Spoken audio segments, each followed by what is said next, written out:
Welcome to RetroLogic, episode 74.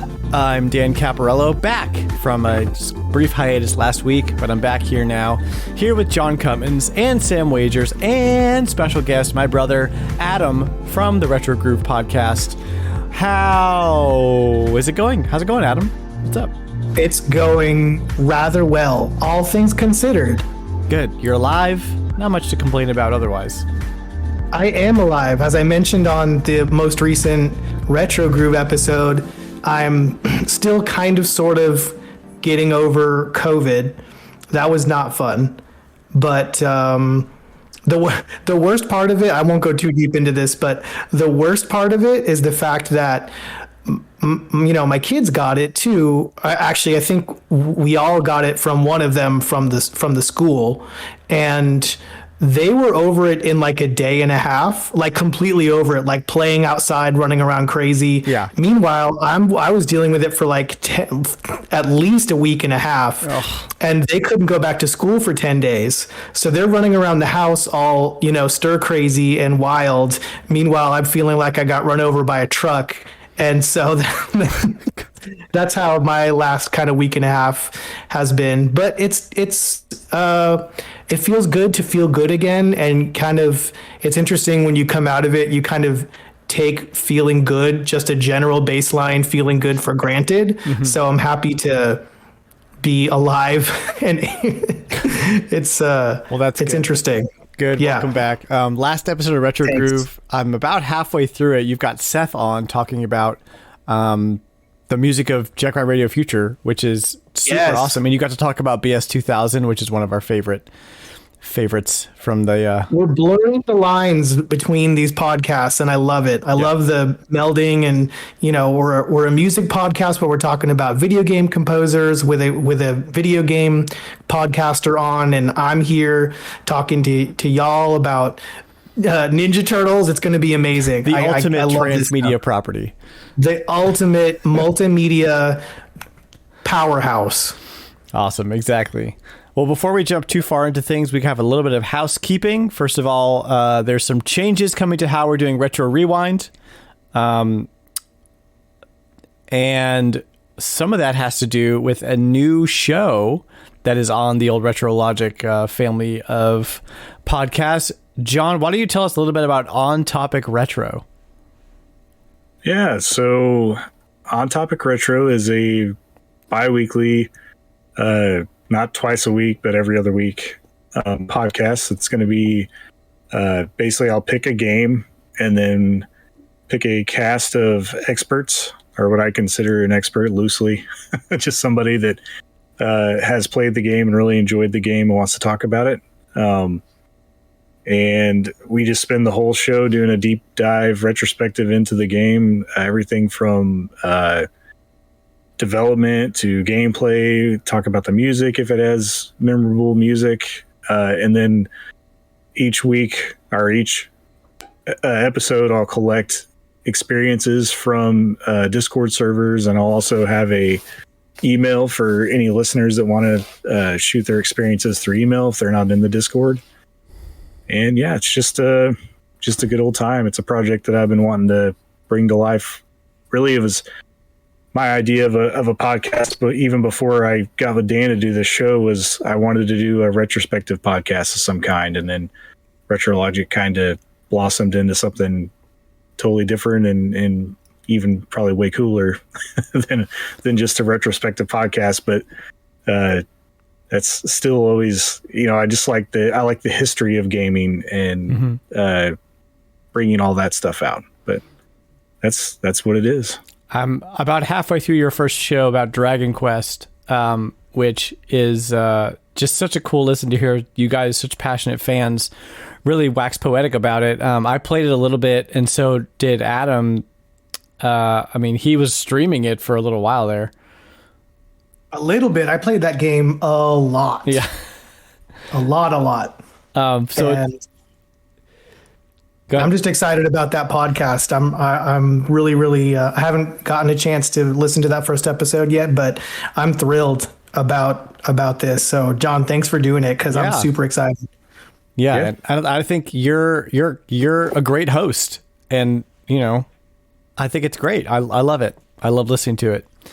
So you out there in podcast land, if you're listening to the sound of my voice, go follow On Topic Retro. It should be available anywhere. Right now, we can't seem to get it to work on Google Podcasts, but it's on YouTube and is on the web. So you can go to retrologic.games/On Topic Retro, and it's on Spotify and Apple Podcasts also. That too. Already. Yeah. So all those things, all the main places, and we're gonna pop it onto as many places as we can get it. On that note, though, so Retro Rewind is going to be taking a shift. We're going to be canceling our foreseeable future plans for what we had for Retro Rewind. That means no Super Marchio.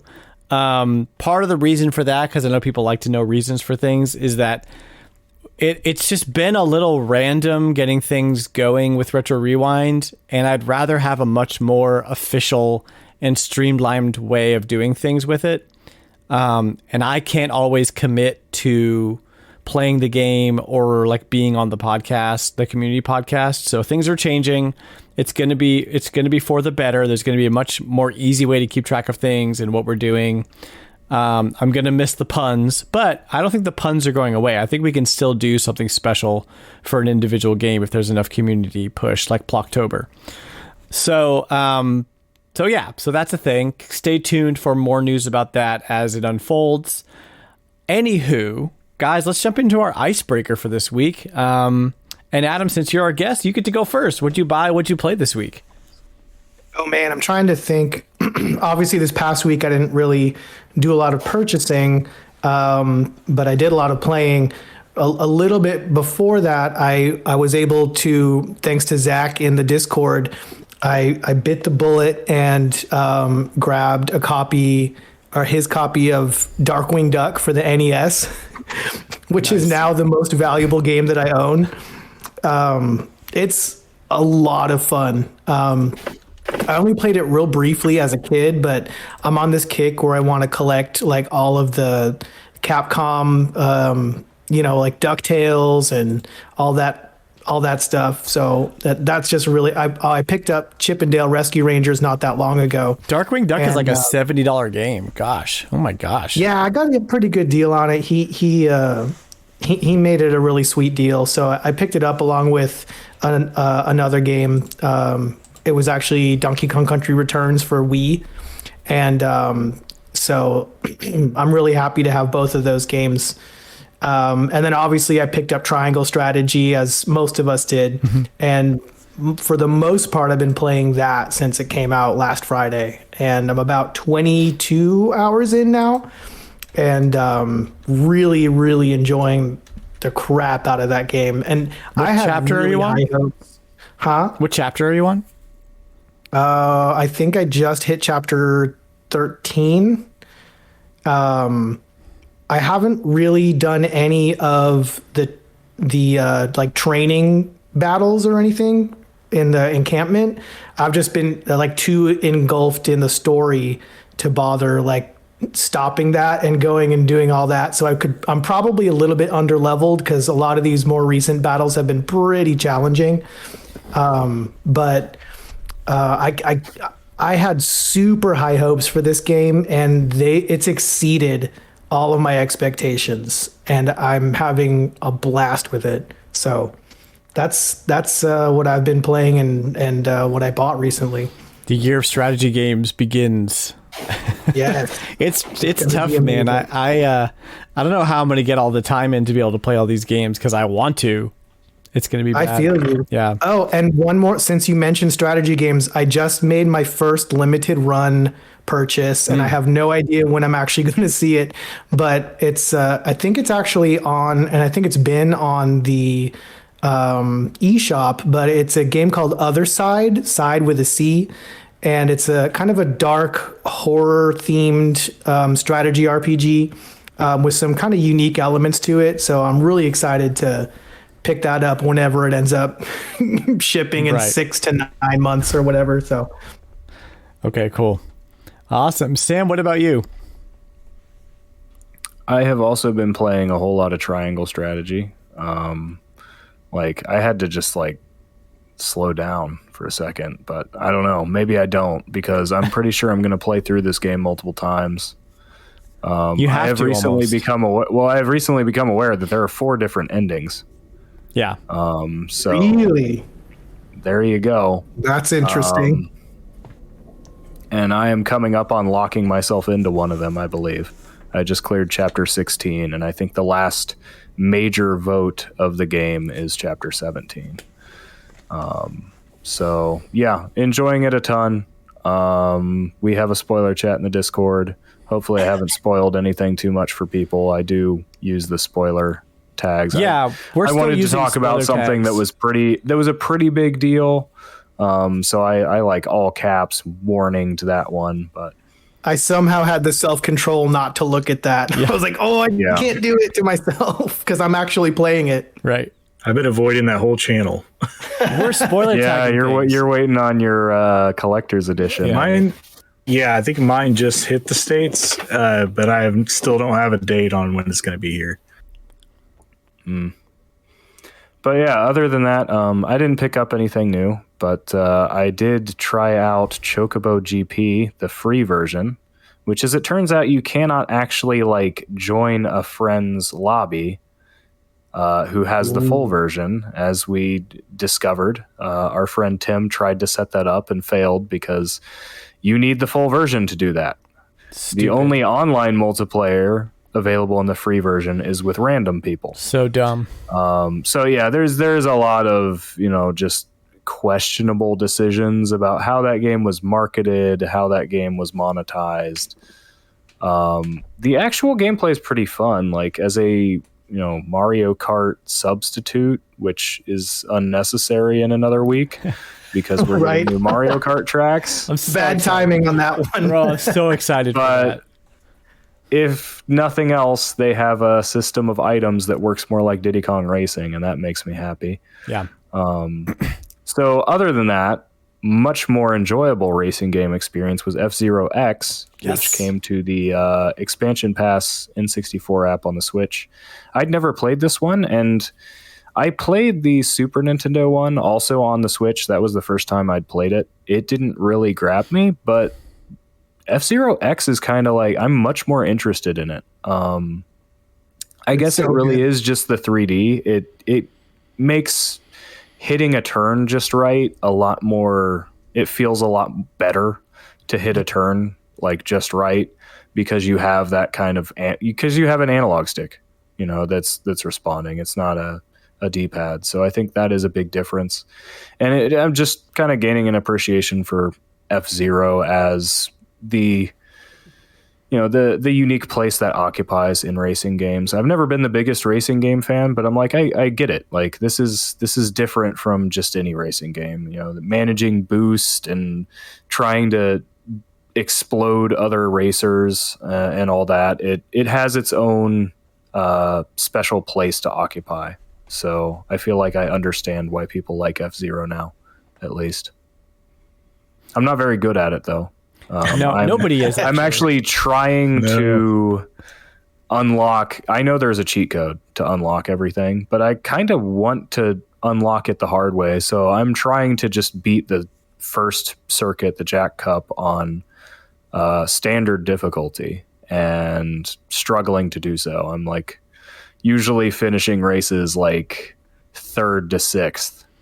I can get first on like maybe one of them, but yeah, I don't know. Maybe there's something that I don't know about. I do know how to use the boost button, at least. When I figured that out, the game got a lot less hard. But yeah. And I've also been continuing my playthrough of Earthbound Beginnings.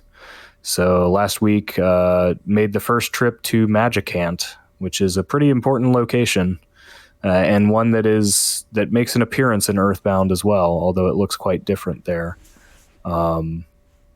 Got through that, and this week I should be recruiting the first permanent party member.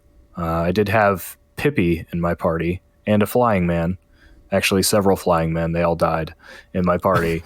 But yeah, I should be recruiting Lloyd at the start of next stream tomorrow night. Excellent. Excellent. Thank you, Sam. John. Well, I bought a few things. Went to a flea market the other day. I was actually looking for a dresser and come across a booth that had some Genesis games in it. And I just was like, I'll take a peek really quick. And this guy was basically giving these games away. So I picked up Galaxy Force 2, Golden Axe 2, Strider, and Boogerman, all for the Sega Genesis. Boogerman. Yeah. I haven't seen Boogerman in forever. No, it's a hard one to find now. I forgot it was a game, actually, for a little bit. Mm-hmm. And then I also picked up a copy of Mario Party DS. This was just a little eBay buy. I bought a empty box from Dan a little while ago and needed to put a game in it. So that wasn't a big deal. Just picked it up. I've also been slowly converting my original launch day Switch into a Dragon Quest model. So I bought the back plate for my Switch and the Joy-Con shells to turn it into the it's called the Lodo edition in Japan. Is those aftermarket shells? Yes. Yeah, they're aftermarket. I didn't want to spend a whole lot of money. Right. You don't want to get somebody's like broken Dragon Quest edition and swap the shell out. Yeah. Well, even those will like those Joy-Con go for like almost $200. Oof. Just to buy. Yeah. And the complete system is like $700. Yeah. Jeez. Yeah. It's like I would rather buy another new Switch versus buying that. Right. But yeah, so I just slowly been I got the back shell on the other day, just had to do a little bit of trimming because it's a knockoff piece. It looks really good. They did a good job on the artwork part of it, but just some of the fitment wasn't great, which is if you've ever replaced a shell or anything on that you've bought from eBay or something, they usually require some like trimming to make them fit exactly. And as soon as the shells for the Joy-Con come in, I'll take some pictures of those and give my review on how good a quality they were for, I think I paid like $10 for them. Have you done a Joy-Con shell swap before? No, but it looks pretty easy. I just kind of looked at the tutorial. I've heard it's very like meticulous, like not hard, but just like very particular and small. There is a lot of I guess assemblies inside the Joy-Con that you have to take apart in order to get all the pieces out and then swap over to the new shell. It's not like the back on the Switch is just like 9 screws and then it comes off. Whereas the Joy-Con shell, you have to take it apart. The joystick is actually encased inside of its own assembly, which you have to take apart to get apart. The battery's in its own compartment, like all these things. So you have to kind of break it open down to its shell and then put it back together, which is a little bit more difficult than a normal. It's not like taking an SNES controller apart. That's pretty basic. Yeah. Man. But yeah, I also bought 2 new joysticks. I figured I'd go ahead and replace my drifting sticks while I was in there. Because this is my day one model, and those sticks have been toast for a little while. A day one model. Them. Yep. Yeah, I bought a day one. That's pretty much what I bought. Like I mentioned earlier, I did buy Triangle Strategy as well. I bought the what's it called? It's the special edition, but it's called Tacticians edition or something. Yeah, the Tacticians edition. Yeah.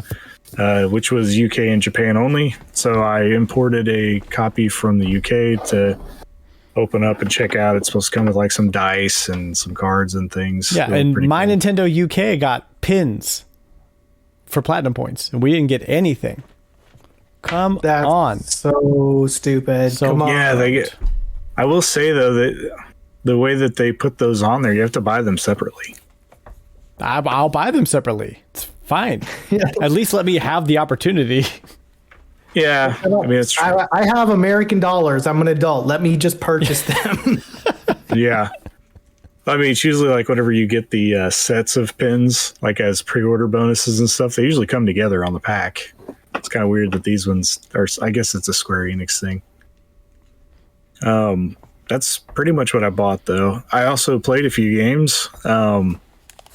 This was a special request to talk a little bit about this one from Dan, but I played some Bionic Commando on my 360 just to run it through the paces a little bit. I got this 360 a couple weeks ago from Zach, and the only thing I did was fire it up really quick and sync my profile to it for Xbox Live. I was like, man, I haven't put a game in there yet, so I'll go ahead and toss a game in. Bionic Commando's first in alphabetical order and last in playability. So I struggled even through the tutorial just to get the grappling hook to do what I wanted. It was bad.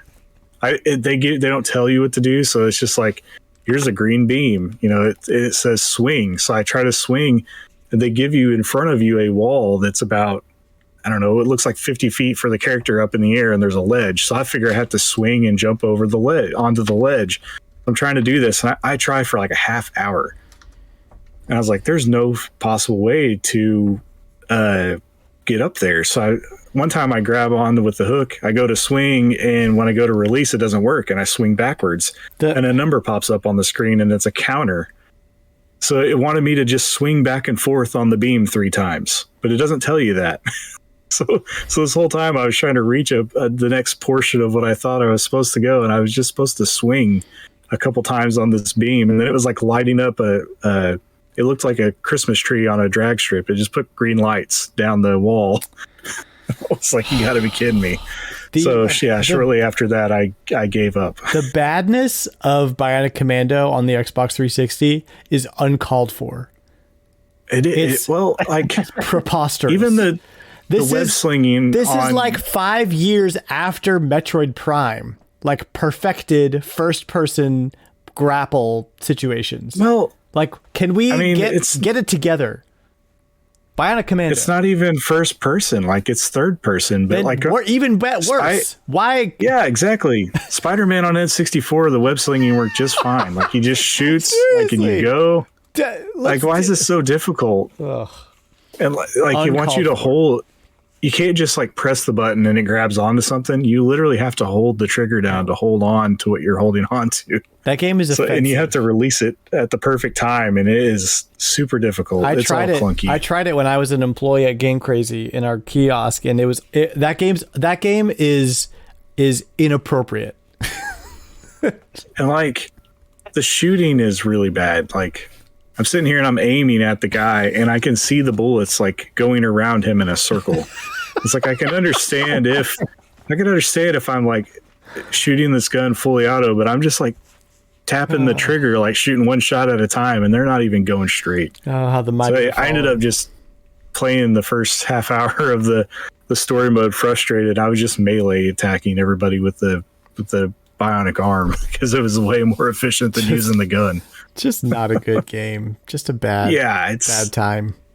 And it's one of those, because I love Bionic Commando on the NES, and it's like this game does not do that at any service. Like you basically pooped on the name Bionic Commando by releasing this game. They never went back to it. They said no. No. Oh, it was horrible. Yeah. Horrible. So I played that, and then last night I played some Super Mario Brothers 2 because that will be the next game that's on the next On Topic Retro episode. Nice. So I'm playing back through that again a little bit. I beat it last year, so it hasn't been too long since I played through it. It's not a long game. It should be easy to No, it's not. burn through, yeah. And if anybody wants to feel horrible about playing it, I posted a speed run on the channel, and this guy beats it in like 8 minutes or something, or 11 minutes. I can't remember what it is. Yeah, it was like 8 minutes. You know what watching that kind of stuff makes me feel like? It's like, remember being a little kid and then watching like a teenager, like an older cousin or a friend that has an older brother play a game, and you're like, I didn't even know that 90% of that was possible. That's what it feels like watching these speedrunners do this. It's like, I've been playing this game for like 30 years and I'm still in like infant mode. That's me watching anyone play a fighting game. I can't play a fighting game. Yeah. What I like about the speedrun is it's like a legitimate speedrun. Mm-hmm. All of the techniques that he used are like it's made for you to do that. Like you could tell like in the game that it's not like he like glitches. It's not like if you watch a fast speed run of Mario 3, like they're going through the start menu, like falling through the right through parts of the game, and it's like breaking the game. No, he's just platforming to places where the game probably didn't necessarily mean for you to be able to reach, but it's just a walkthrough. He goes through the wall, and that's more impressive to me. It's I just really good at Mario too. Yeah, all the precise jumping is the part that gets me. You'll watch him, like you can tell he's played through this game like a million times, and like just his button taps for the jumps, he's like just like weaving through the enemies that are through there. It's just insane. And picking up the egg in midair that the bosses drop to open up the eagle's mouth, like he's just picking it up in the air before they even drop it, going into the mouth. The impressive part to me is when he's doing the part in like the ice world where you're moving across this like platform of ice, and all of those like winged creatures with orcs are coming at you. That to me is like almost on par with the Battletoads jet bike level, having to like memorize when to duck and when to jump and everything. Yeah. And he just like, no, whatever. Just like jumps through it like it's no yeah, he doesn't even duck. No. He's just jumping through all of them. Insane. Yeah, it's definitely worth a watch. Anybody that's in the Discord that wants to go, just head into the On Topic Retro channel, and I posted it in there. And the last thing I played, I've still been playing more Ghost of Tsushima. That's whenever I have a solid hour, I hop in there and knock an hour out. Sweet. Yeah.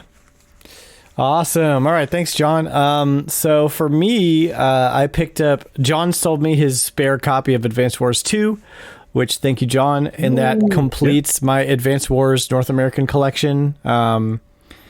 Just in time for Advance Wars 1 and 2 camp to be it got delayed indefinitely. Yeah. So yeah, now you have a chance to actually play 2 again. I might actually play them. Remake. Yeah, now I'm like, well, shoot.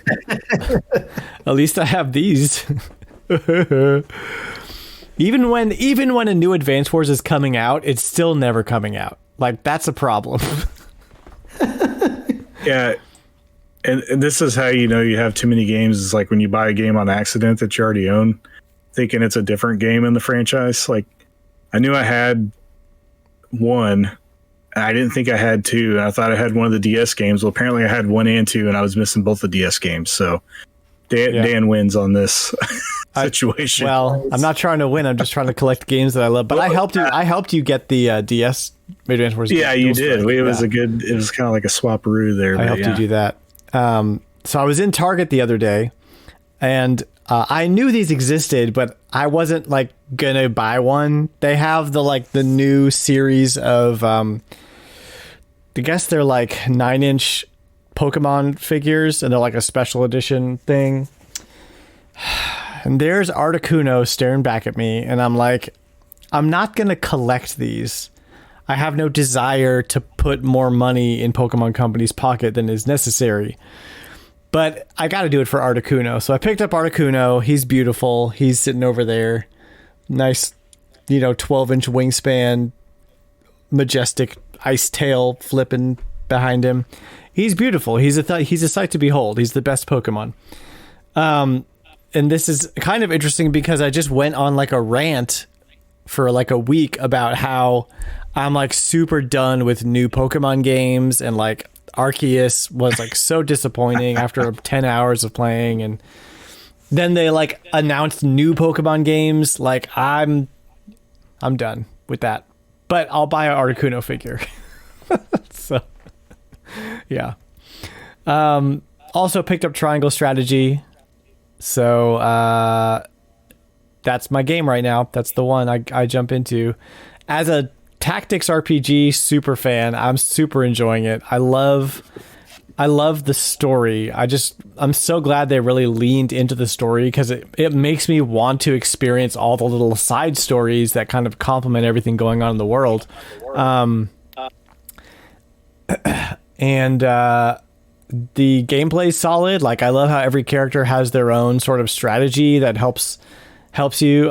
There's no like class switching like in a Final Fantasy Tactics game, but I feel like I feel like they didn't want to like overcomplicate things, which I really appreciate. Even though like I love Final Fantasy Tactics for what it is, I wouldn't mind another one. But this is a different animal, and I really like it. I'm enjoying it. I'm in chapter 7 or 8. We need to catch up. Well, whatever. I'm never going to catch up. I just don't have the time. But I'm putting my time in. I'm staying up late every night, an hour just to play the game, so I can like try to catch up. So I played that, and then also I played this week. So my daughter is obsessed with Yoshi. She like loves Yoshi. She has Yoshi plushes, and we got her this set of 5 Yoshi figures that are all different colors for her birthday last year. She's always Yoshi when we play Mario Kart. So I started playing Yoshi's Story for her. She just like would watch me play because she's not going to be able to play it. So I played that for about... it's a very short game. I think I played it for like 15 minutes because I didn't want to like beat it in one sitting, which you totally could. And I was just kind of reminded how delightful that game is. Like, it's really fun. It's beautiful. It's a sprite, it's one of the very few 2D platformers on the N64. It does not hold a candle to Yoshi's Island in any way, but that's so weird. How we got it. I know, like, it's weird, but like in its own right, it's enjoyable and it plays really well, and there's nothing like wrong with it. It's just that our standard for Yoshi games started way up here, and then it's just kind of been like going downhill ever since. Well, I think they just kind of shifted gears. The newer Yoshi games aren't bad. We're just not the target audience anymore. I guess so, yeah, because Yoshi's Island like blew my mind when I was a kid. And I even really enjoyed Yoshi's Story as a kid too. Like, I knew it wasn't the same thing, but I still enjoyed it. So like Woolly World is fantastic. It's just, yeah. I mean, if you play the end game of it, it's for adults, but if you're just playing through it, yeah, it's pretty basic. And when that's cool, like, I'm glad Yoshi's games are still around. So yeah, I've been playing through Donkey Kong Tropical Freeze with my son Nathan. He loves watching me play that, mostly because I die a lot and he can laugh at me. But that's the best platformer ever made. Are you playing funky mode? No, I'm not playing funky mode. No. I'm dying a lot. I said that. You can still die in funky mode. It's just harder to do. It's hard. Yeah, it's difficult to die in funky mode. And then I bought Nathan Lego Ninjago Battles for the DS because he loves Lego Ninjago. And I was pleasantly surprised at the fact that it's a real-time strategy game that you like on the DS, where you like select your units and tell them what to do. And you have your 5 ninjas and they all go do something different. It took him a while to get used to it because he's not... The DS is a little archaic to him, having played the Switch and like a phone and stuff like that. But he gets it and he is enjoying it. So that was cool. And that is all of it. And let's play some games, guys. Let's play some Price is Retro.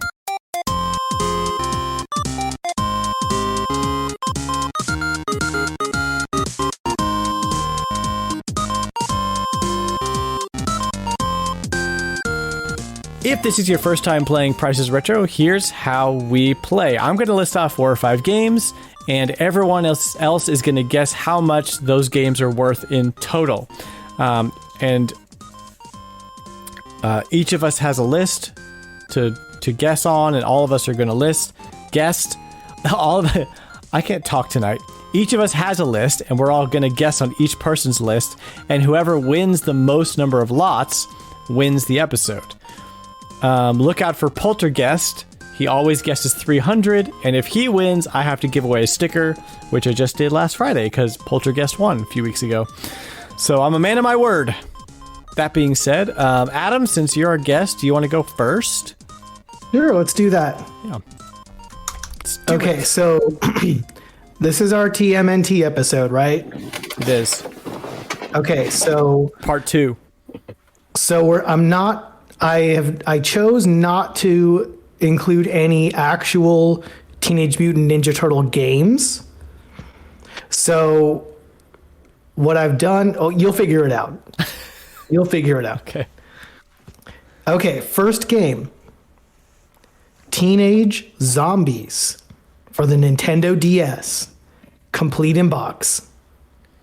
Teenage Zombies. Mm-hmm. Okay. Go ahead. Game 2. Mm-hmm.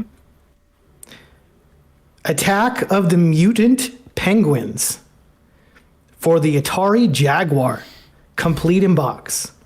Oh, the Teenage Zombies was complete as well, if I didn't say that. Yeah. Game 2, Attack of the Mutant Penguins.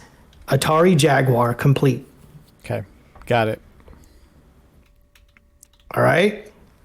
Ninja 5-0 for the Game Boy Advance. Loose. Ninja 5-0. Okay.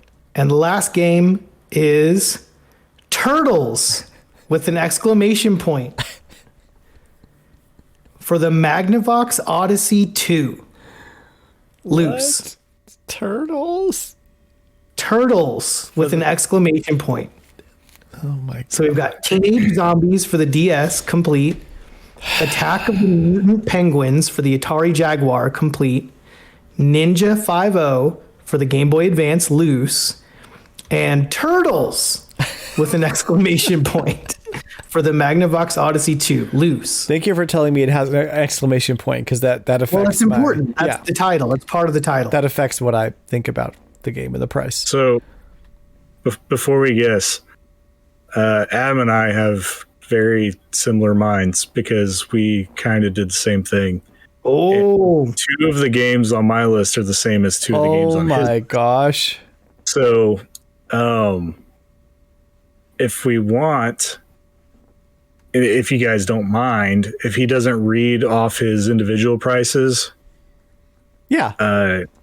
you guys can just guess twice at the games. And I figure since he has 2 games that I don't know the price of, I'll probably still be. I mean, I do know the price. What you're saying is you're going to win. No, not necessarily. I don't know. I'll even tell you which 2 games they are. One of them is Teenage Zombies, and one of them is Turtles. So I think the other 2 games on his list are going to be more sporadically priced than those 2. Let's just roll with it. I don't know what's going to happen. Who knows? Let's just. I'm just saying. Whenever you get done, Adam, don't list off your individual prices. That way we can all guess those same games again.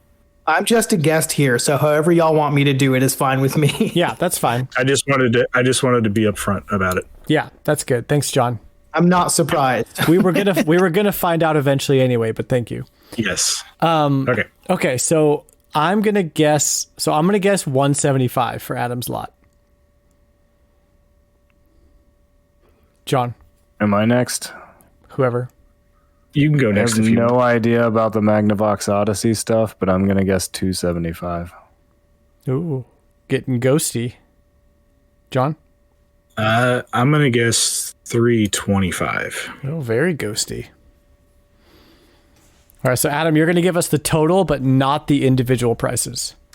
Okay, so the actual retail price of the lot, according to pricecharting.com, is $623.73. Oh my gosh.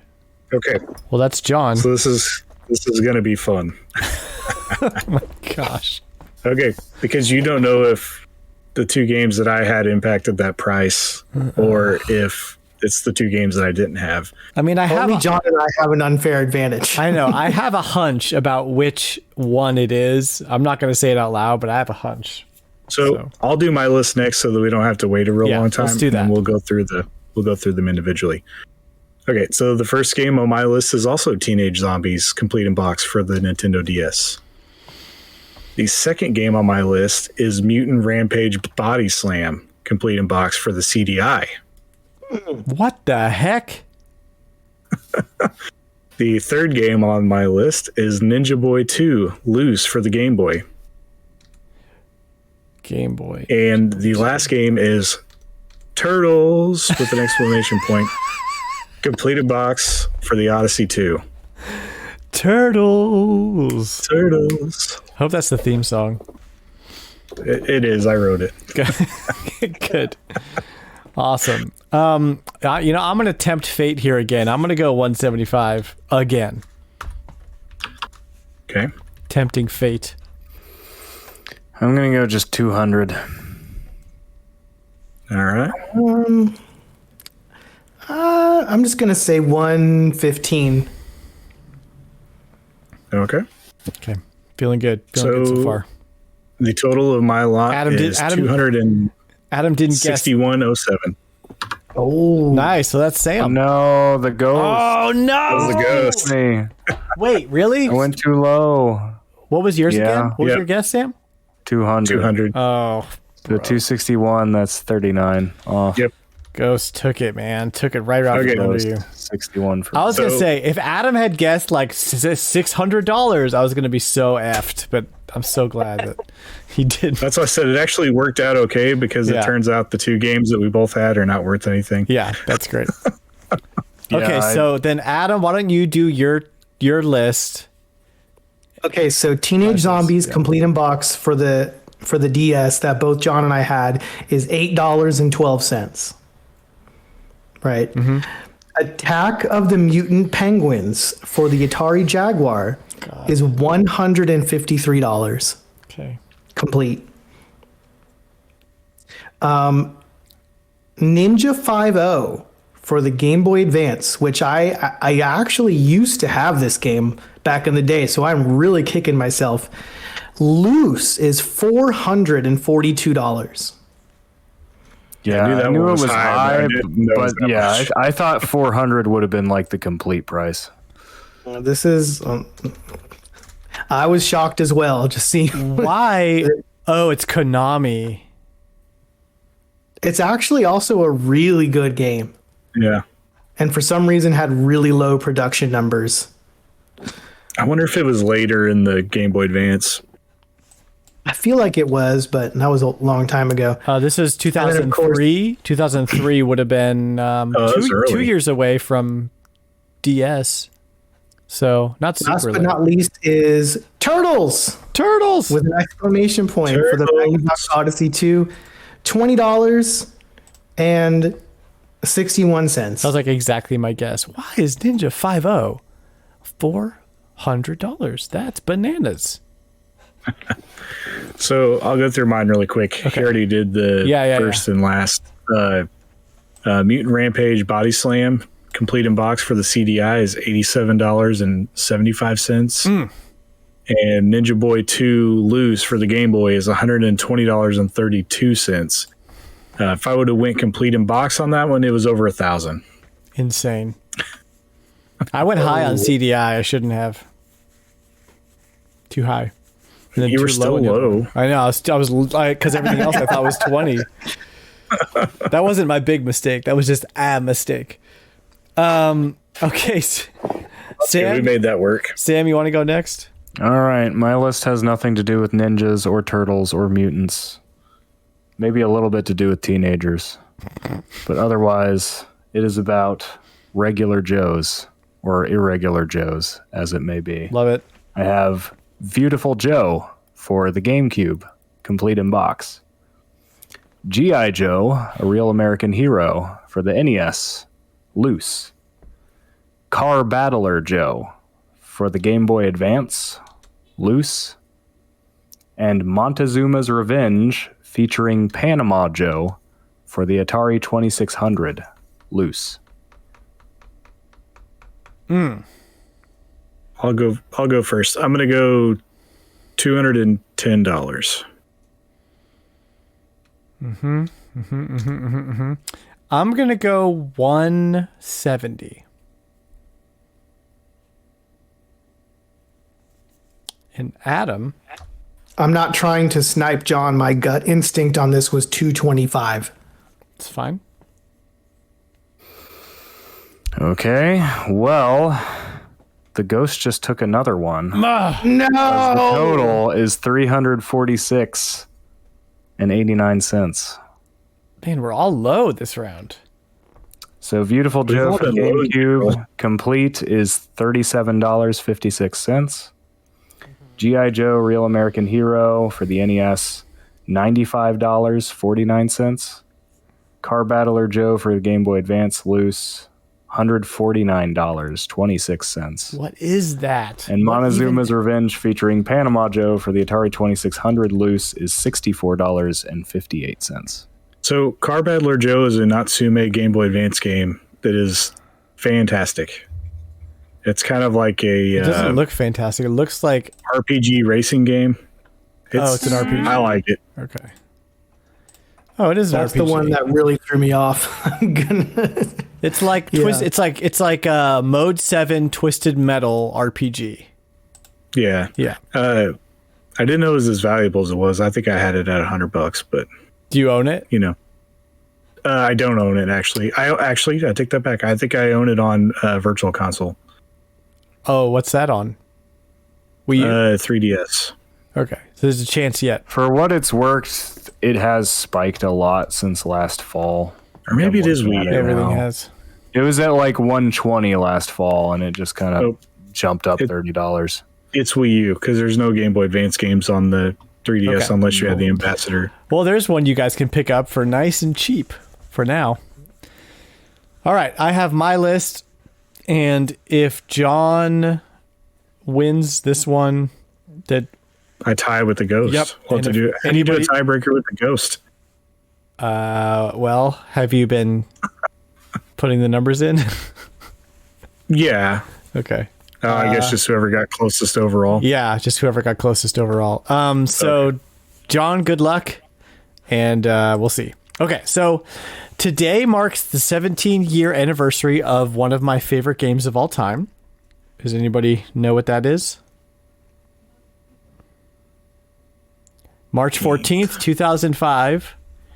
It features an ape, and he's wearing a tie.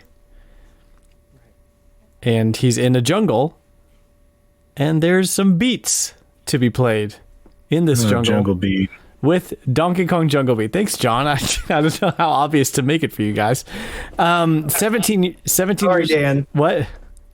I'm just trying to think of what Donkey Kong game came out in 2005 For the GameCube. Yeah, Donkey Kong Jungle I know, Beat. but I was thinking, it was like, man, this must have been really late GameCube wise. Yeah, it was. It was was that launch year of the Wii or the year before or something like that? I think the year before. I think Wii was 2006. This is the last game that I bought for the GameCube before I moved to Austin. And I remember vividly sitting in my room, Adamless, playing Donkey Kong Jungle Beat, having a blast. So all of these games are tangentially related to Donkey Kong Jungle Beat in some way. So, the first one's not a game, though. We have a bongo controller for the GameCube, new, sealed. We have The Legend of Zelda Wind Waker for the GameCube, complete in box, which was co-directed by Koizumi, who directed Donkey Kong Jungle Beat. Donkey Kong Barrel Blast for the Wii, complete in box, which needs no explanation. And Donkey Konga 3 for the Japanese GameCube, complete in box, which sadly never made it to the States. Very sad. Does anybody need me to repeat these, or are you all ready to guess? I believe it's my turn to go first. Go for it. I'll just go with an even 150. Okay. Adam?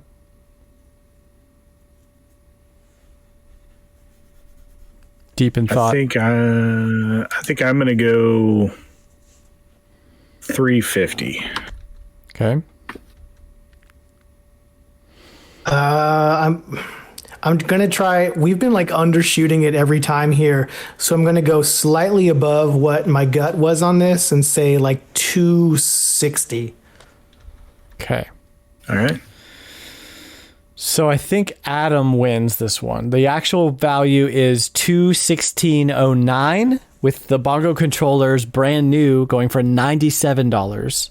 I actually bought a brand new Donkey Kong Jungle Beat 2 bundle in 2020 for like $30. Insane. Legend of Zelda Wind Waker for the GameCube complete in box is $69.15, which is crazy. Donkey Kong Blah Blah Blah for the Wii complete in box $17.08. I still don't own that one. I don't know if I want to. It's one the only Donkey Kong games that is not good. And then Donkey Kong 3 for the Japanese GameCube is one of the higher priced Japanese games that I've seen, which is $32.86. Yeah, I was thinking it was going to be higher than that for some reason. Yeah, I mean, it was pretty late in the game, but I don't think anybody's jonesing to play Donkey Konga besides me. So yeah, I wasn't sure about the new bongo controller. Mm-hmm. I figured there just wouldn't be much of it. Like, who's looking for a brand new bongo controller? Because you bang on them, so used ones can vary quite drastically. I guess, yeah. I was really lucky to get the ones that I have now. One of mine is in pretty rough shape, but it works. But the rest of them are in pretty good shape. But yeah, getting a new bongo is like, that's the way to play. Well, it looks like the ghost wins, which means I have to give away another sticker this Friday. More stickers. Wait, the ghost wins? I thought you said 216. No, the ghost won overall. The ghost won the episode. Yeah. So the ghost won 2 rounds. You won 1 round. John won 1 round. Right. So congrats, Adam. You won a round, but unfortunately, the ghost exists this season. Yeah, that's the way the cookie crumbles, I guess. Congratulations, Poltergeist. You've smited us again. Smited? What am I even trying to say? He's won 2 weeks in a row. Did he win last week? He did. Oh my gosh. Yes. I'm pretty sure he did, because that's why you owe people stickers. No, I owed a sticker for 2 weeks ago when I was on.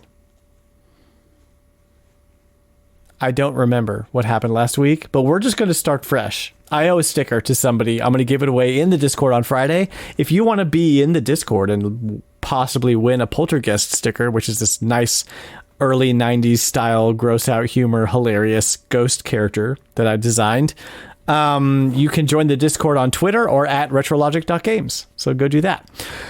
Adam, do you have something for us? You have a games described badly or spot the fake or something? No, I didn't have time to do the games described badly this week. Okay. I'm sorry. Okay, no worries. I thought you said you did it. No worries. I was going to try. Sam has a spot the fake though, right?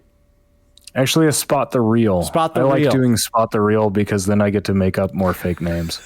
Okay. It's good. It's good stuff. So this is actually kind of like my last spot the real. These are all games that are pretending to be part of a series. And there is a theme here in that all these titles, and one of them is real, are based on games that have multiple versions. There's only one Pokemon in here, so I'll just start with that one. So again, this is Spot the Real. One of these is real, the rest are fake. Okay. We'll start with the Pokemon one. We have to guess. Pokemon Mystery Dungeon, Explorers of Space, Bomberman Max, Blue Challenger, Harvest Moon, Back to Nature for Boy, Fire Emblem Fates, Revelation, for boy, Yokai Watch 2, Fleshy Souls, and Mega Man Star Force 2, Saurian X Ninja. This is Spot the Real? Yeah. Only one of those is real. I believe it's Yokai 2 Fleshy Souls. I want to say it's Pokemon Dungeon Explorer Space. Pokemon Mystery Dungeon, Explorers of Space. Yeah. There's no Explorers of Space. Because there's Explorers of Space and Explorers of Time. No. No?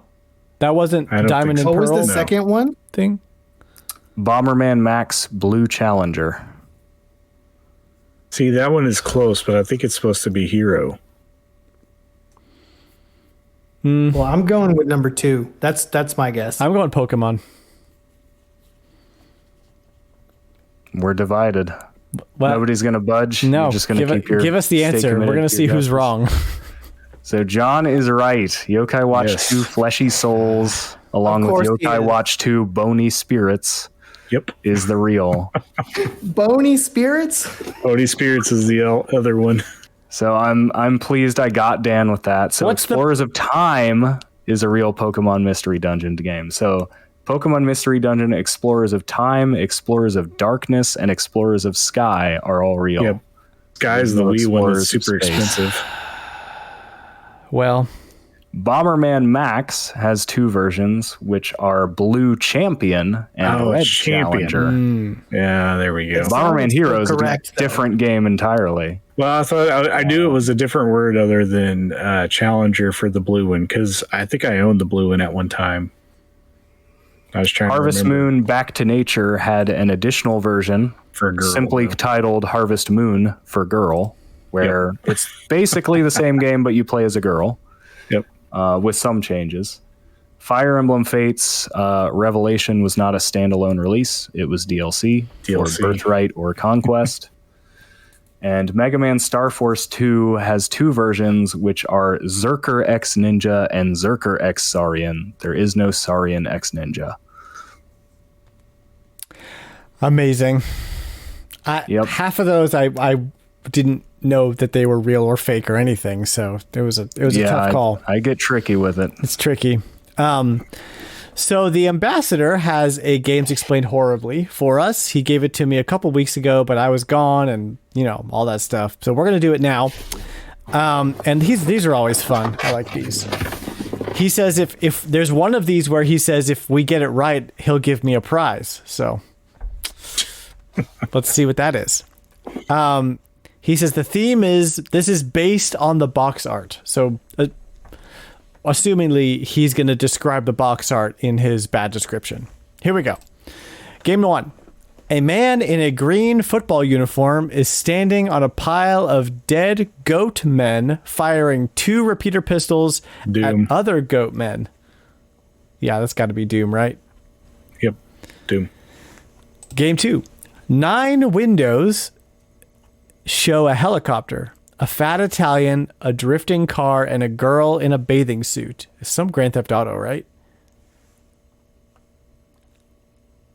I'm going Vice City. I have no idea. All the Grand Theft Auto games are the same to me. I'm trying to think of which one had the helicopter. I'm pretty sure it's Vice City, but I'm probably wrong. Because San Andreas, I don't think that had the bikini. Did Vice City have the bikini? Yeah, for sure. Okay. Yeah. I can't remember which one it is. It's one of those. Yeah.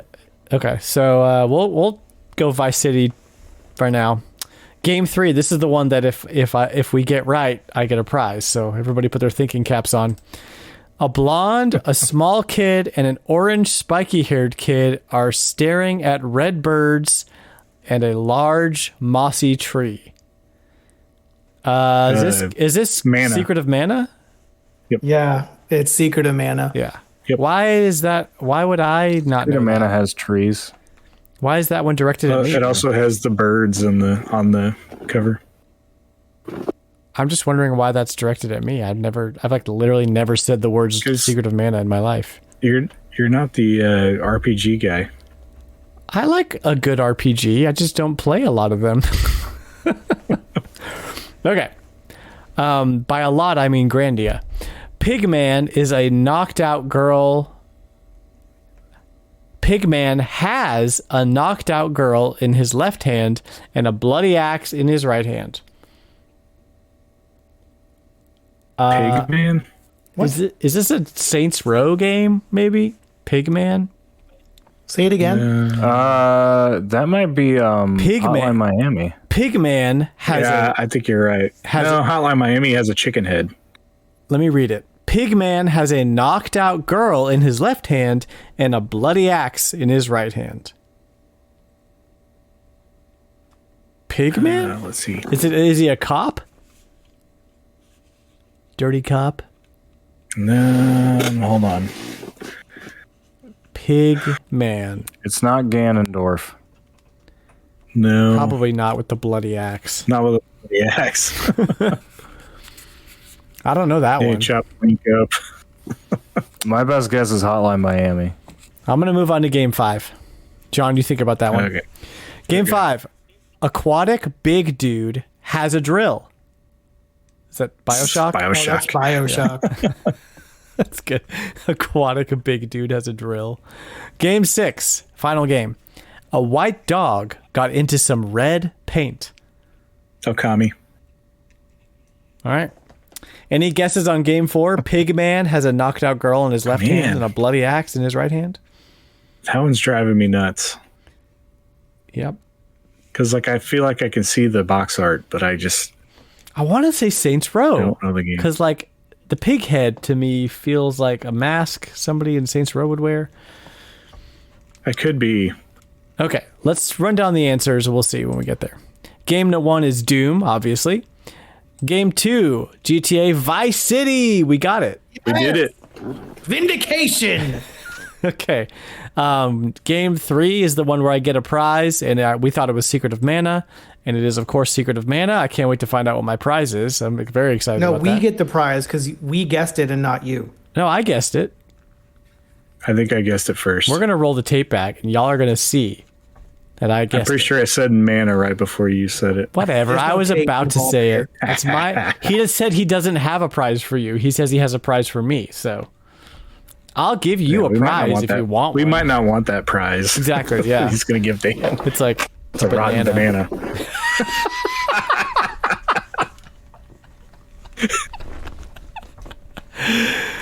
Perfect. Okay. Game 4 is the one we're stumped on. Any other guesses before we reveal it? I can't think of anything. Let's go with yours. Hotline Miami.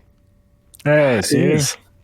Should have I thought trusted. Hotline Miami had the chicken head, doesn't it? No, he's a pig. Pigs and chickens are Which almost one am the I same thinking animal. of? I don't know. Maybe I'm thinking. Isn't there 2 of those games? Maybe. Now you got me looking. Go ahead. You can move on. Game 5 is BioShock. Game 6 is Okami. Guys, we got them all. We got them all, technically. Ambassador, Royal thank you so Flush. much for always dropping those on us. What, Adam? Royal Flush. Royal Got Flush. the whole kit and caboodle. All the things. I've got a game. We're going to play a little bit of Retropedia, if you guys don't mind. I have an easy one, and then I have a harder one, and then I have an even harder one. So we're going to start easy, see how you guys do. So, hold on a minute. Hotline Miami, the original box art has the pig guy with the girl. The collection has the chicken guy on the front, and that's what I was thinking of. Because they're all wearing like Barnyard animal animals. heads. Yeah. Yeah. Chicken. One's a chicken. All right. One's a horse. Mystery solved. So You did how we play Retropedia is I'm going to start reading the description of a game from Wikipedia. As soon as you think you know it, you can yell it out.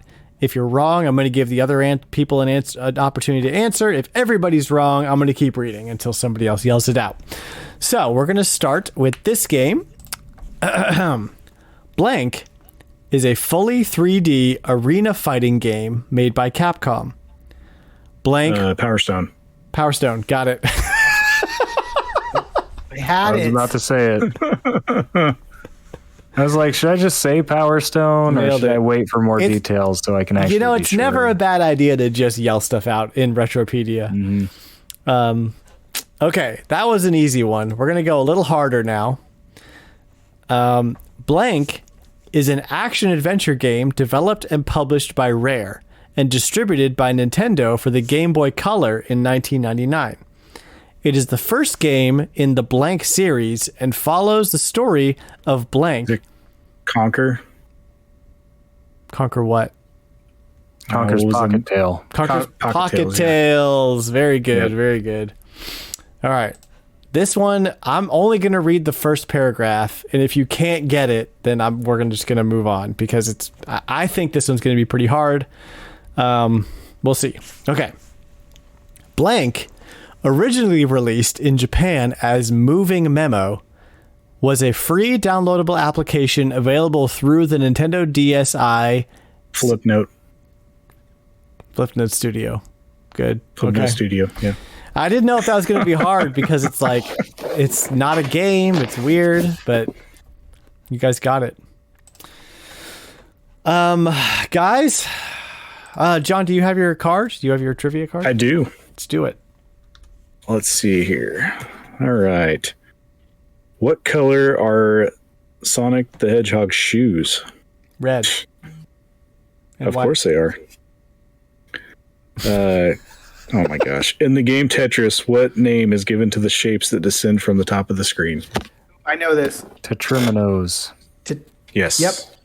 I actually Or Tetraminos. I actually didn't know that. You did. Tostinos. No, I just call them pieces. Tostitos, like pizzas. Well, I thought, for a second, I thought it was going to be it was going to ask me which way is that, you know. Oh yeah, which one like, does? Because they have different names. Yeah, they have like names for the different pieces. Great. Yeah, I think I read. Like Is that beyond real, like though? S and Z. I have a question. It was in like an official document. It was in an instruction manual. For Where's the game. I thought Where's my Tetris RPG? Tetris RPG. Puyo Puyo Tetris is kind of that. Yeah. On that note, guys, let's talk some turtles.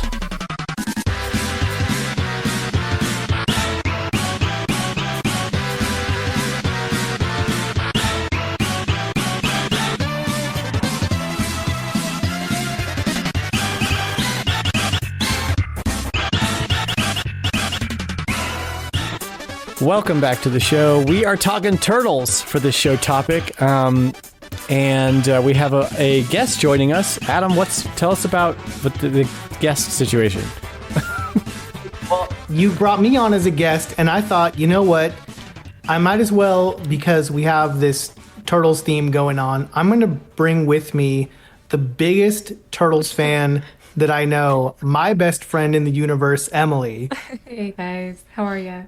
And I couldn't think of a better person to enjoy this TMNT extravaganza with. We're super excited about the Cowabunga collection, particularly the arcade game, which is just pure childhood. Yeah.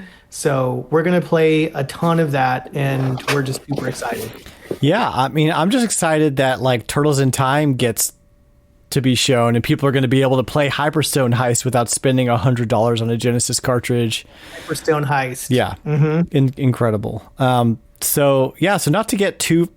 So let's just say what the Cowabunga collection is, in case you live under a rock. Cowabunga collection is finally a collection of Ninja Turtles games, retro Ninja Turtles games released by Konami on the PS5, PS4, Xbox Series S and X, Xbox One, Nintendo Switch, PC, Steam, for $40, coming out this year at some point.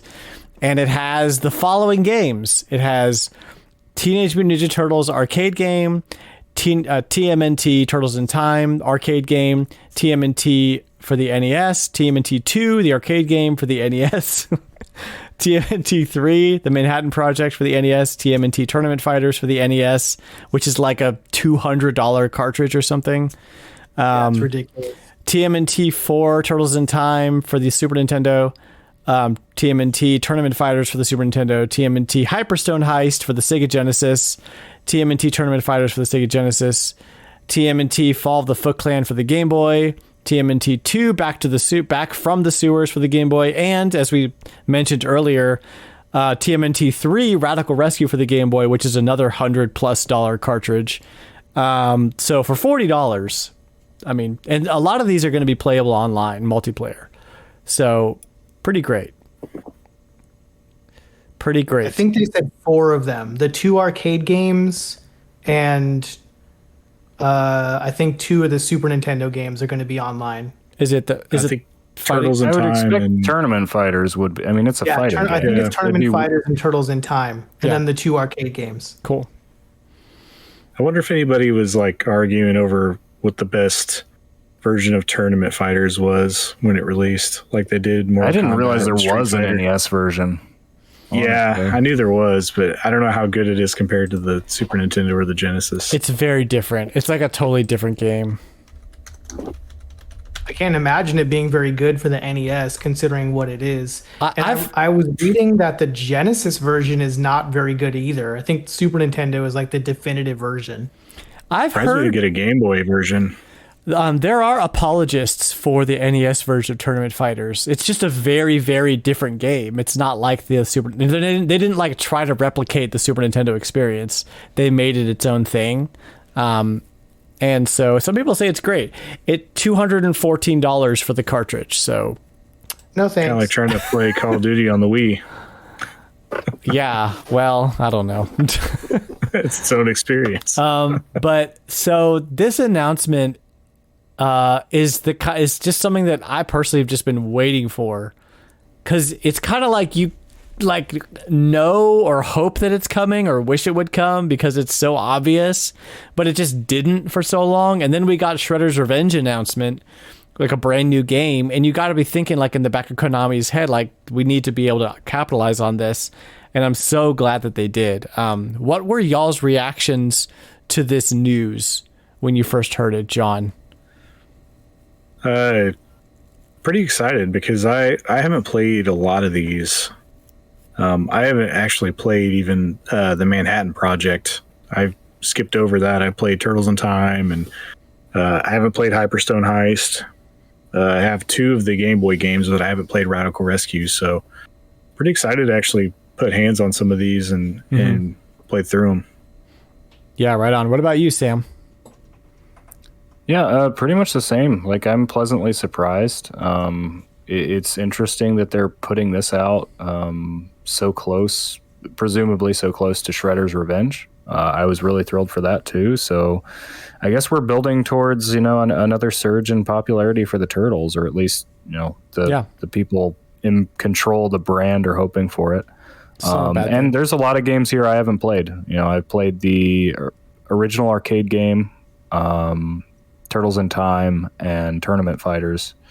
But I haven't played the NES game, and I haven't played some of these rarer games especially. Yeah, I'm particularly hyped for Hyperstone Heist. I think that's probably the one that I'm the most anxious to actually play for the first time. Adam and Emily, your reactions to the news? Well, for me, it was kind of a slow build because I was in the middle of something else, and so I kind of saw the little bits of news come through my Twitter feed kind of slowly. So it was like, oh, they're releasing a Turtles game collection. That's cool. And then it was like, oh, it's like every classic Turtles game, including the Game Boy games and the arcade games. That's amazing. Oh, there's going to be online play? That's ridiculous. Oh, it's only $40? What planet are we on right now? And to me, it feels like Konami kind of trying to win their audience back after kind of being a little bit kind of off for the last few years. Yeah, to say the least. Yeah, so last 10 years. Pretty anti-consumer. Well, they like their collections, and they've been doing a good job with them. Yeah. The Castlevania collection, the Contra collection, those have been pretty good. Well, and I want to say the fact that they're putting this much stock into, they're putting a ton of games into one collection, that are a lot of them are the same genre as the new game that's about to come out. I would say that probably bodes well for the quality of game we're going to get in Shredder's Revenge. They're obviously confident in it if they're going to give us the best Turtles games ever made, the arcade game and Turtles in Time, presumably before Shredder's Revenge even comes out. Who's developing Shredder's Revenge? It's the same people. Dotemu? Yeah. It's the it's same the people who made Scott Pilgrim. Yeah. Scott Pilgrim developers. Or is it Scott? Yeah. Yeah. This is Scott Pilgrim developer. I don't know their name. I think they're tied together with Streets Rage 4 as well, Sam. Either that or it's a collaboration. I know there are like people involved that are tied to both of those. So I mean, it's a good pedigree. Yeah.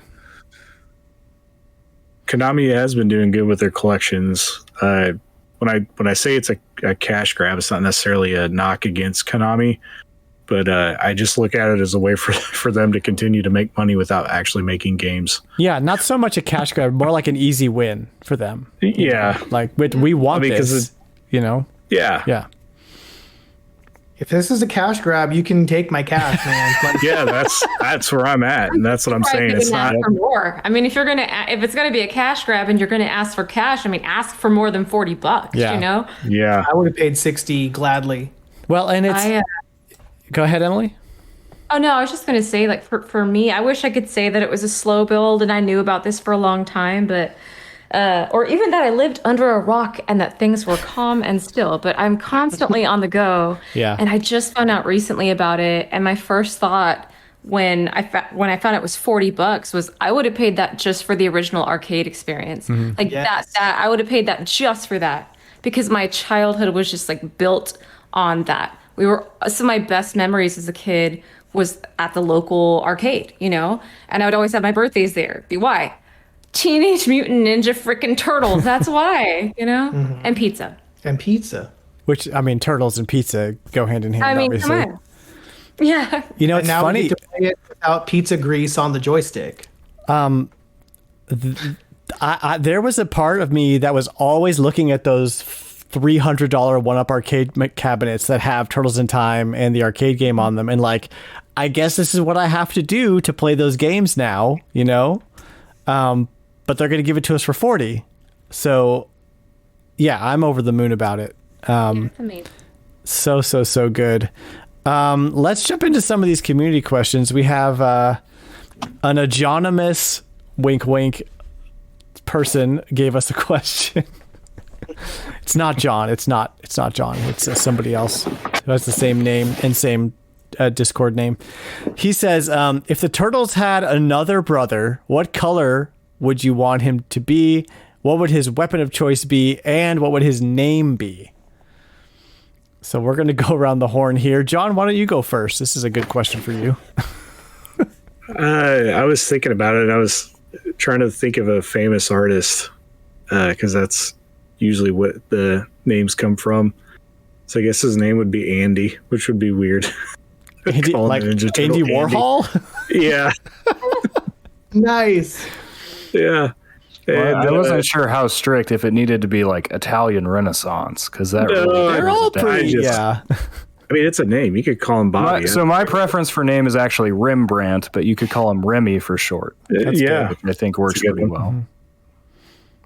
And I think his weapon would have to be like, I want to see some with like some claws, like Ooh. not like Shredder's claws, but like the ones you hold in your hand. Close combat, close quarters. Or just like brass knuckles, like just why even? Yeah, brawler turtle. That'd be pretty great. All right, and then Adam and Emily, what are your fifth turtle choices? Well, okay, so I've done way too much thinking about this. So I'm sticking with the Renaissance Italian artist theme, right? Because that's what Shredder would have done. Because if he's a fifth brother, Shredder would also have. I'm sorry, Splinter. Splinter would also have named him. And so I'm going with Vincenzo Foppa, who is also. No, just hear me out. Nobody knows who that is. So. Let's be honest. When we were kids, we didn't know who any of these artists were either. Exactly. Okay, so maybe. Vincenzo Foppa was also a Renaissance era Italian painter, most famous for Madonna and the Child, as well as Adoration of Kings, which are fairly well-known works of art in the fine arts, circles. If you took your college art classes, you would have learned about him.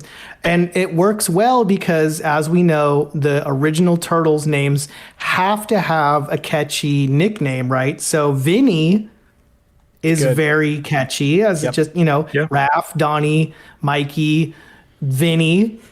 It works. It works. It works. So I think yellow is probably the best bet because so we're talking about kind of the primary colors here. Yeah. Red is taken, blue is taken, purple is taken, orange is taken. Green doesn't really work because they're all green, right? So you can't really have a green face mask. So I'm going with yellow. You have to go yellow. It's hard to pick another one. It's hard to pick another one until you get into like, pink, which might be a, female which they turtle, which they did. Yeah. Dudes can like pink. Dudes can like pink, I know, but I we're like talking pink. about the Ninja Turtles. My logo's pink. I didn't think they had a pink turtle. I thought she was like a lighter blue. Wasn't it like Oh, you're Venus right. de You're right. Milo? You're right. You'll- That could work. Yeah, light blue. But for the weapon, I'm going with the Kusarigama, which is literally translated as a chain sickle, which is kind of like a small sickle-like weapon on a chain that gets swung around, right? Now, No, I seem to remember like Mikey had one of those at one point. He does. It's like his upgraded alternate weapon. weapons. Yeah, like and like He borrowed Donnie upgraded to a Naginata. Brother. right. He borrowed it Yeah. from his brother. That's where. Yeah, Mikey Yeah. must have done that first. His fictional brother.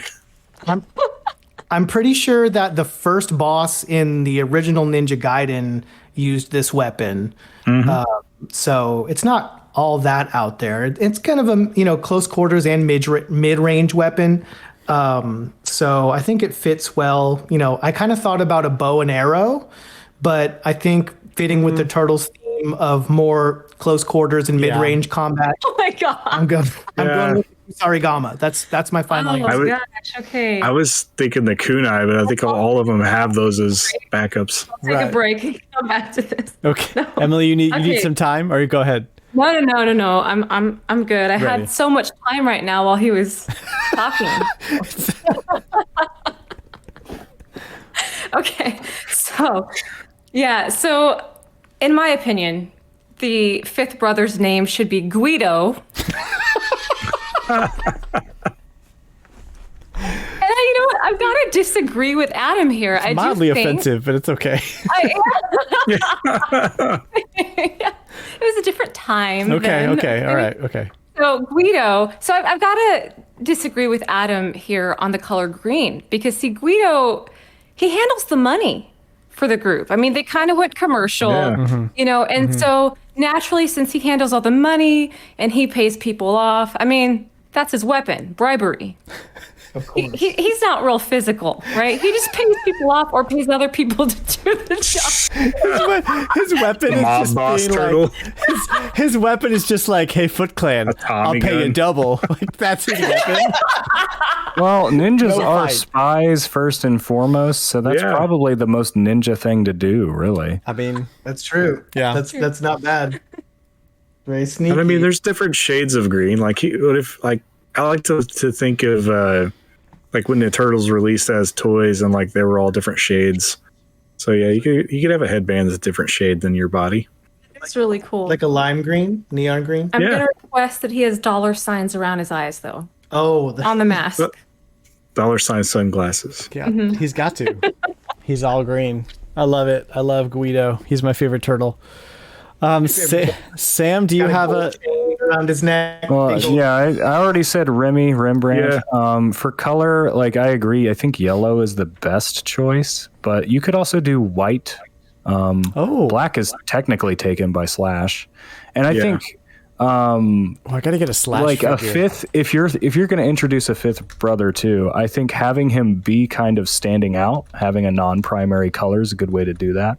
Because I would almost see him as kind of like the Green Ranger, White Ranger of the group. Yeah. You know, like he might, kind of but can start he out play on a his flute own or on be his knife? separated or something. I don't know.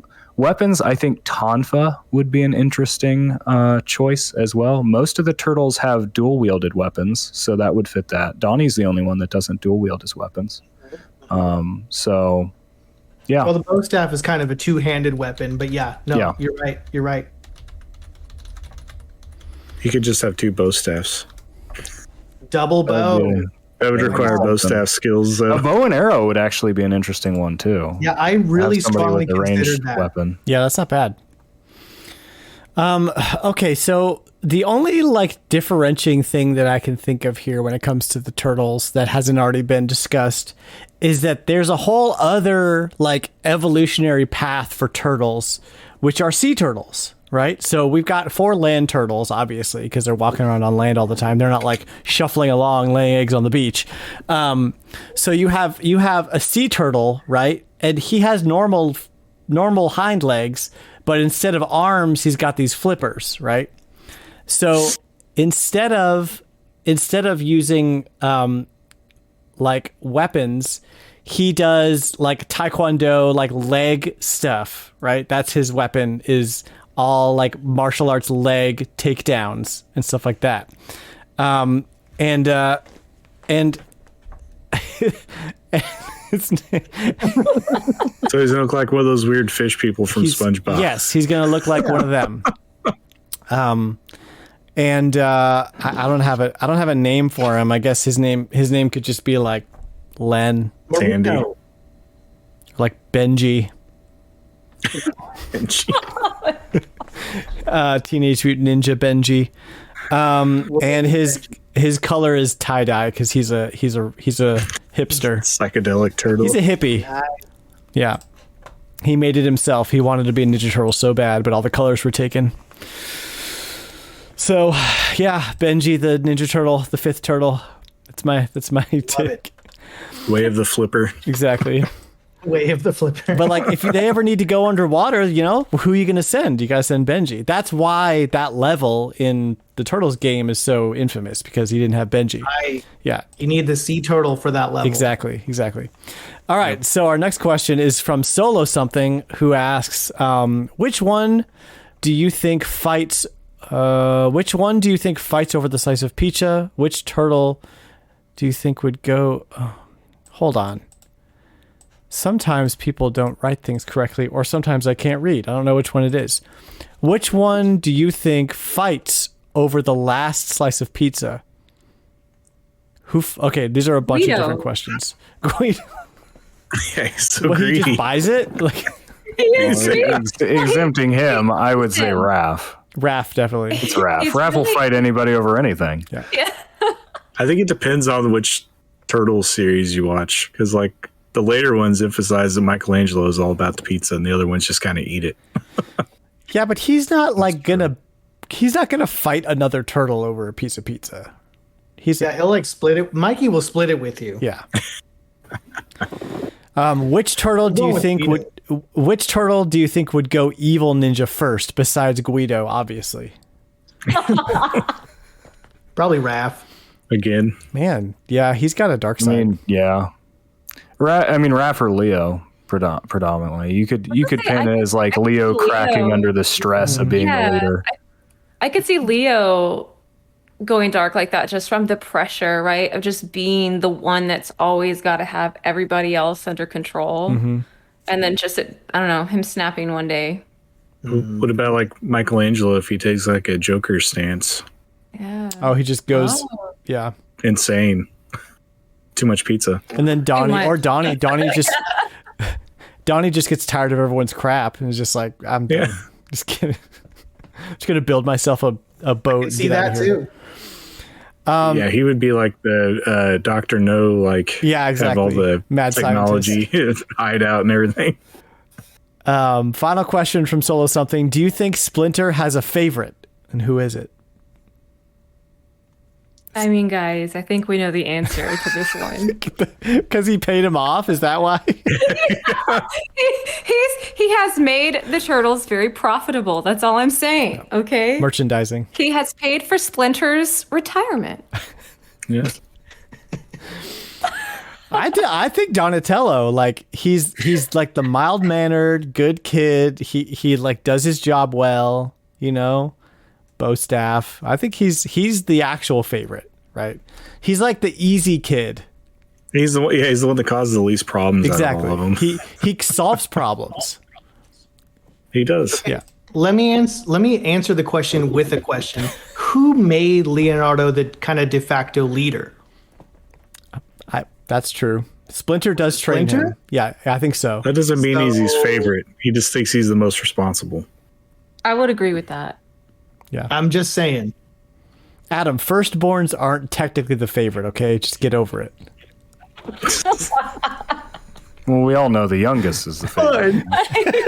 I'm the youngest of 3, and I can attest to that. Yeah. It's true. Who's the baby? I guess is Michelangelo the baby? Like, do we know, or are we just guessing Probably. based on personality? We're guessing based on personality, Yeah. but I'll go with it. Yeah. Our next question comes from Hambone Johnny, who says, if they remade the TMNT 2 movie, what artist would you want to do the ninja rap? Yes. Oh my goodness, Run the Jewels. Ooh. Except they'd have to do a more family friendly. Yeah, they have to clean it version. up. Or it's a dark and gritty TMNT 2, and it's like rated R, you know? It's Ooh, a yeah. Zack Snyder version. I'd be down for that. Okay, if it's gonna be family friendly, Snoop Dogg. That I could actually see that. Yeah. Good Yeah. one. Yeah.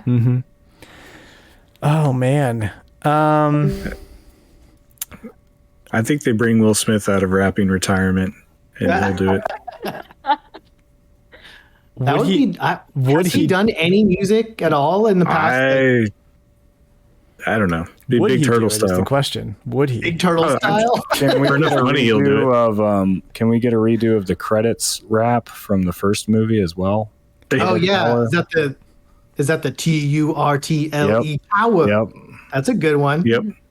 So initially, I thought I first went to Kendrick because he's already done like Black Panther, but that's a little bit more of a serious movie, and I feel like if they redid Secret of the Ooze, it would probably be a little bit more in this slightly silly, family-friendly camp.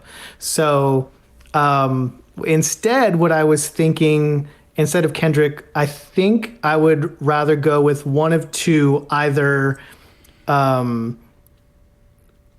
he just did the Trolls movie, and it's Anderson .Paak. He did a lot of stuff on the Trolls World Tour soundtrack, which is very like kind of party themed. So I think that could work really well. And the other artist that I was kind of thinking of, I'm not sure if it fits quite as well as Anderson .Paak, but I I honestly think that we could go with somebody like a Flavor Flav style kind of thing, where you've got like kind of some old school artists coming in. That's pretty good. But then, like, why not just go back to Vanilla Ice at that point? Well, we can't. Okay. He's too busy flipping houses, man. He doesn't have time for this. So here's my Can't thing. go back to Vanilla Ice. Here's my thing. Lizzo. Oh, Yeah. That's really good. Yeah. I think that would slap pretty hard. Because she's kind of got like an old school thing going. Yeah. So I would want to see her do that. He also says, can we get a squad going for online play when Cowabunga Collection comes out? Yes. Yep. The answer is yes. Fight Crab Fanatic says, can you beat the underwater level with the bombs? No. Nope. The answer is no. Nobody Nope. can. I've never even tried. Can Emily do it?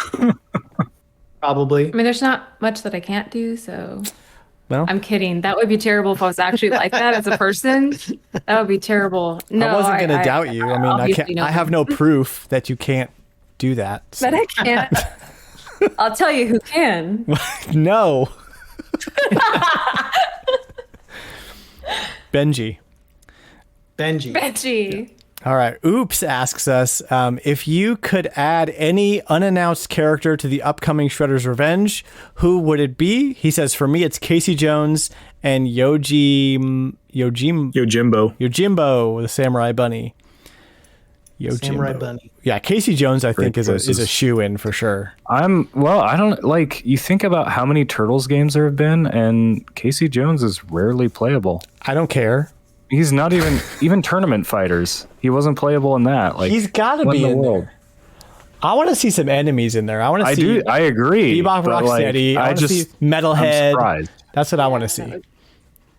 Bebop, Yeah, but they'd be Rocksteady. enemies. Baxter Stockman. Yeah, but as you fight them, they join your team, and then you can play as them. Yeah, that's true. They could be like a bonus character. Metalhead with like the extendable arms and stuff. Let's get that. That's rad. What about Leatherhead? Leatherhead's always been kind of like a In between. he kind of like a almost neutral party between the Foot and the Turtles.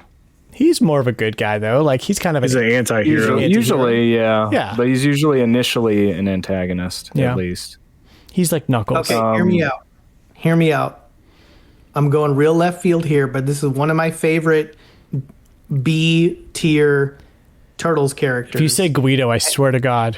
no, that's Emily's running joke to continue on with. I'm going with Ace Duck. Let's do it. Yeah. All right. I hate Ice an Ace McQuack. Duck action figure. He's got wings. He's a pilot. Aerials. Let's do it. He's a duck.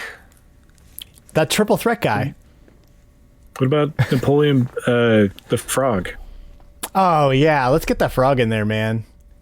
It'd be just Battletoads then. The one I think Get the might actually Battletoads have in a there too. Why not? Yeah. somewhat decent chance. Fugitoid. Yeah, Fugitoid would be cool. Tends to show up in like everything eventually. Yeah. He's actually a character that predates the Turtles themselves. Interestingly enough, but I don't Here's know. an idea. He'd be cool. We had Battletoads versus Double Dragon, right? Mm-hmm. Battletoads versus Ninja Turtles. I'd be super down. Yeah. I feel Make like it happen. though that would be like DLC on Xbox exclusive. Unfortunately. And You can then have DLC on the other consoles. okay, but what if we had exclusive DLC like Soul Calibur 2 style? Like what would the Nintendo and Sony DLC be then? Good question. Would Nintendo just be like Double Dragon or something boring, or would it be like who's No. a fighting character? Slippy Toad. But just he's a frog? No, it's like a fighting game like person. Let's just bring in the Street Sharks also. Just Well, use we're at Captain Falcon. Why not? Nintendo doesn't have any first party fighting games, do they? Arms. They have Killer Smash Instinct. Bros. They have arms. Killer Instinct True. is rare. Yeah, but Yeah, it was Killer first party at Instinct. the time, wasn't it? As published by Nintendo. Second party. What's second party? That means that a outside studio made it, but it was exclusive to Nintendo. Like they held the rights to it. Okay, I guess I misunderstood Rare's role at Nintendo at that point. Rare wasn't officially ever owned by Nintendo. They just created games solely for Nintendo at that period of time. Gotcha. Who's they like were a considered- Nintendo tough guy? Donkey Kong. Donkey Kong versus Captain Ninja Falcon, Turtles. man. Done. Yeah, There Captain it is. Falcon. Dunskies. Got it. That's it. Discussion over. PlayStation character.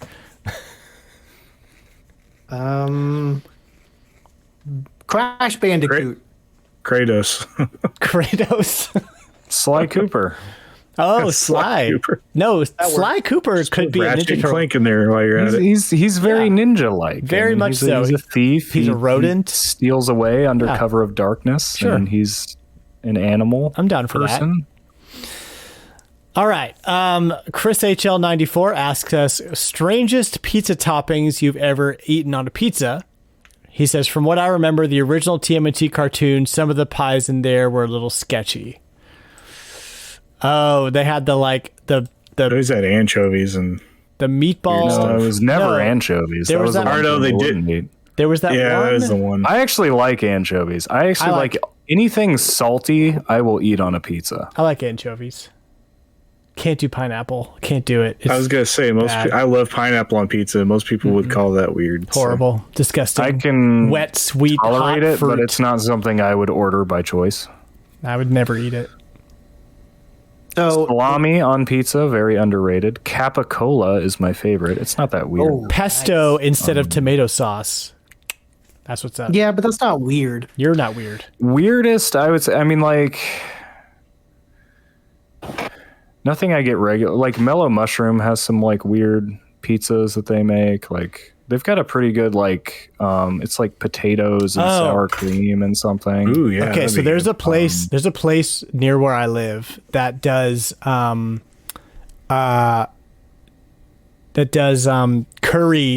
pizzas.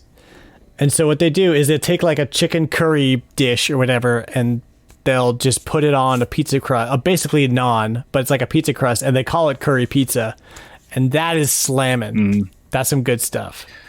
Yeah, a lot of my friends really like buffalo chicken pizza, which is like, I like it, but it's just not what I want when I want pizza. Yeah. You know? Like I said, I want like salty meats, basically. I don't want chicken.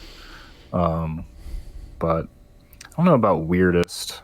The sketchy pizza Pickles. thing that Chris is referencing, is that from the like aliens that ended up in the pizza somehow? Yeah, that was the meatballs turned into aliens. That's right. What's that? Oh, Well, they would do weird stuff like who ordered the peanut butter and jelly beans? Like they would put weird stuff on pizza. Yeah, it was like a running gag. And then do you want penicillin on your pizza? Was that episode called Attack of the Killer Meatballs? Is that what it is? I don't know. I remember it For vividly. me, the weirdest topping, there was this place, Dan, you'll probably remember, but back in Massachusetts, there was this little pizza place called Amari's, and they had a pizza that was chicken, pine nuts, and these edible purple flowers. And I'm not sure, I don't know if they were a type of violet. I know that there's types of violets that are edible, but I thought it was kind of weird, but I tried it and I actually really liked it. I don't know how much flavor the flowers actually added, but the chicken and pine nuts were delicious. Pine nuts are pretty great. I like good pine nuts. Yeah, it was like whole pine nuts though. So, but I mean, it added some texture. But yeah, it was the purple flowers on it that were kind of weird. But yeah, it was good. I ordered it multiple times. It was good pizza. Spider Shan's question. This is our last question for the night. He says, "Do the bros really need to wear masks to protect their identities? There aren't a lot of mutant turtles running around, are there?" I have two answers for this. Makes a good point. Go ahead, Adam. The first answer is because it's awesome.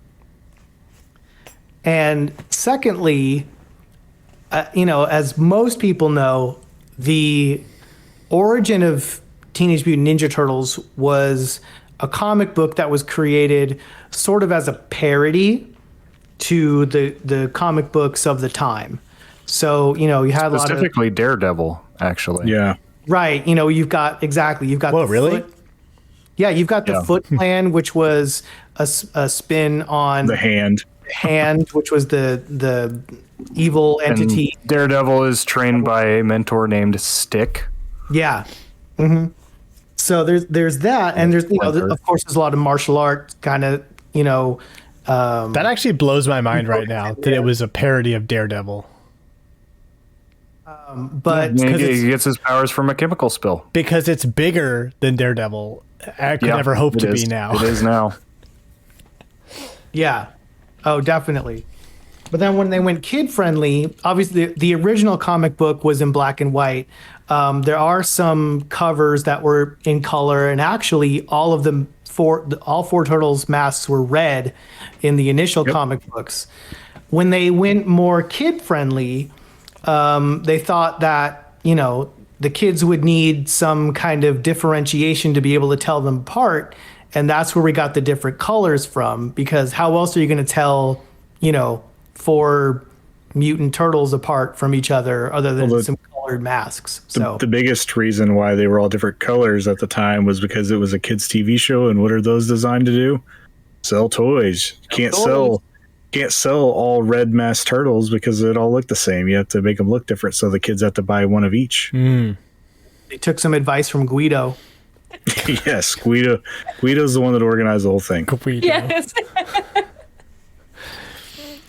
Oh man, I thought it was because they wanted to be pretty.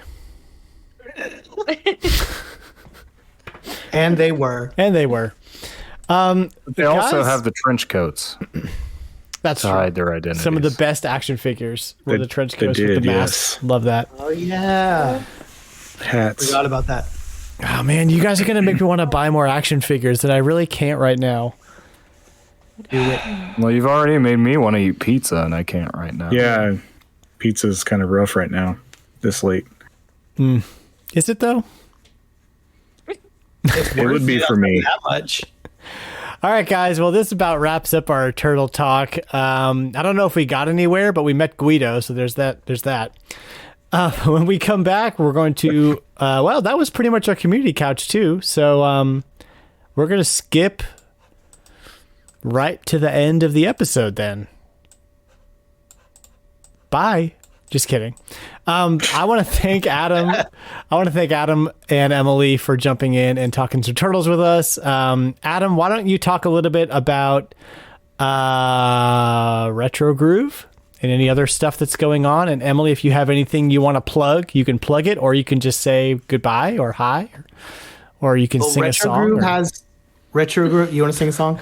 Not right now. Retro Groove has a new episode out, featuring our great friend Seth Sturgill from the All End podcast, and we started off talking about Hideki Naganuma and his work with the Jet Set Radio series, and it kind of I don't want to say devolved. It kind of blossomed into a discussion about the independent game development, environment at large. So it's a really fun listen. So check us out. Emily may have some music to release soon. Yeah. I am a singer-songwriter in the Austin area, and just started a new solo project. And I perform under the name Valkyrie. And if you want more info about me, and if you want to follow me, that would be much appreciated. My website is Valkyrie, VALKRI official.com. And if you guys, your support would mean everything. I also I hear Guido might make a guest appearance on on one of the future songs. So I mean, if you want to keep up with Guido, you might want to. Is he your manager? That's it. Much for your manager Guido is making an appearance. Yeah. Guido gets his cut. Always. Hey, I mean, if he got the the Ninja Turtles that well known, I mean, he's the guy, for the job. Just be careful. The house always wins. Yeah. Hey, it was a blast talking with you guys. Have a good night. Thank you, Emily. Thanks. I want to thank John. And I want to thank Sam, and I want to thank you, listener, for checking out the RetroLogic podcast. If we are proudly part of the Nintendo Dads family of podcasts. If you like what you hear, you can check me out on Twitter and Instagram at RetroLogic Games. You're also welcome to jump into our friendly and 100% non-toxic Discord community. The link to that is in my Twitter bio and on the website retrologic.games. Also at retrologic.games, you can go to the podcast tab and you can check out Retro Groove, which is the podcast Adam just talked about. You can check out On Topic Retro, that has a brand new episode out all about Dragon Quest or Dragon Warrior, depending on what your preference is, just the first game. And they take a really deep dive into that. There's also a blog over there where Sam writes some really in-depth and cool articles about retro gaming and current gaming and retro gaming as it stands right now and all that kind of stuff. All that stuff is at retrologic.games. So go check it out, and we will see you guys next week. Bye now. Cowabunga. Nice.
I was just thinking we need to like write down the explanation for Price is Retro, because every episode we explain it a different way. I know. I have it written down, hilarious. But I kept changing it, so now it's all hodgepodge. Because I even explain it. Like I explain it totally different than you do, and you explain it different every episode. I have it written down. I was thinking in my head. I was like, you think that by like episode 74 we would have like wrote this down so we can just read it like we do the other things that are the same. It's written every episode. Down right here in the notes. It's just not very well written down. So I have to change it. I had to ad-lib it, and I always forget to go back and change it. Also, there's a lot of like weirdness about explaining it. It's not an easy thing to explain. I know. But, I mean, and that's the thing. Like whenever I hosted, I was like, now I have to try to think of how to explain this off the top of my head, and I try to do it every time, and you did a good job. I don't even know if I give a good one. I'm still laughing about the bananas thing. Yeah.